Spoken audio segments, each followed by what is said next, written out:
நார்மலாக சாப்பிட்ற மாதிரி ஸ்வீட் கார்ன் இல்லாமல் இது போல் சுண்டலாக செஞ்சு சாப்பிடும்போது டேஸ்ட் நல்லாயிருக்கும். இது எப்படி செய்கிறதுன்னு பார்க்கலாம்.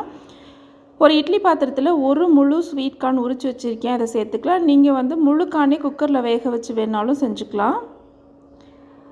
இப்போ இது க்ளோஸ் பண்ணிவிட்டு ஒரு 10 நிமிஷம் வேக விட்டுடலாம். இப்போ ஒரு 10 நிமிஷம் ஆயிடுச்சு. கார்னும் நல்லா வெந்திருக்கு.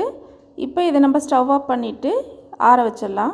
கடாய் சூடானதும் 1/2 டீஸ்பூன் ஆயில் சேர்த்துட்டு 1 டேபிள் ஸ்பூன் கடலைப்பருப்பு, 1 டீஸ்பூன் அளவு மல்லி, 2 காஞ்ச மிளகாய், சின்னதாக ஒரு பீஸ் பெருங்காயம், கொஞ்சமாக கருவேப்பிலையும் சேர்த்துட்டு பருப்பு நல்லா செவக்கிற வரைக்கும் வறுத்துக்கலாம்.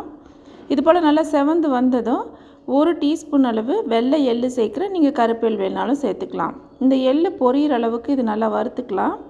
இப்போ நல்லா பொரிஞ்சு வந்துருச்சு. இப்போ இதை ஒரு தட்டில் எடுத்து ஆற வச்சிடலாம்.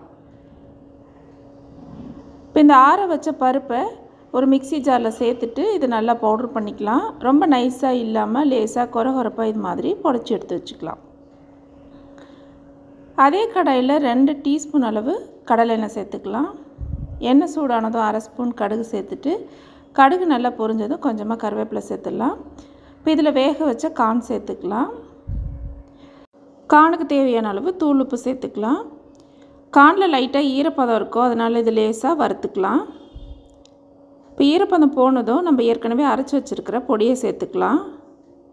இப்போ இது எல்லாம் ஒன்றா நல்லா மிக்ஸ் பண்ணதுக்கப்புறமா 2 டேபிள் ஸ்பூன் அளவு தேங்காய் துருவல் சேர்த்துக்கலாம்.